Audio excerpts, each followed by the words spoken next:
ദൈവം എല്ലാം വളരെ നല്ലതാണെന്ന് കണ്ടെന്ന്. അപ്പോൾ എന്തെല്ലാം മോശം കാര്യങ്ങൾ ലോകത്തുണ്ടെന്നാണ് ഓരോരുത്തർ പറയുന്നത്. ലോകം ദുരിതമാണ്.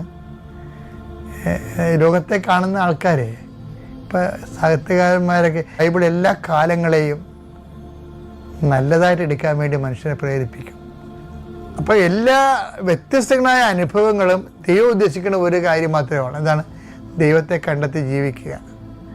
പല അനുഭവങ്ങളും ഉണ്ടാവും. അപ്പോൾ അത് ഇന്ന അനുഭവം മോശമാണ്.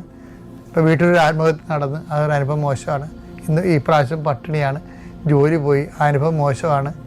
ജോലിക്ക് പ്രൊമോഷൻ കിട്ടി, ആ അനുഭവം നല്ലതാണ്. അങ്ങനെ അതുപോലെ തന്നെ ശമ്പളത്തിന് പെട്ടെന്നൊരു ഹൈക്ക് കിട്ടി, നല്ലതാണ്. അപ്പോൾ നമ്മൾ ചിലതിനെ നല്ലത് ചില മോശമെന്ന് പറയണമെങ്കിൽ ദൈവം എല്ലാത്തിനെയും നല്ലതെന്നാണ് പറയണത്.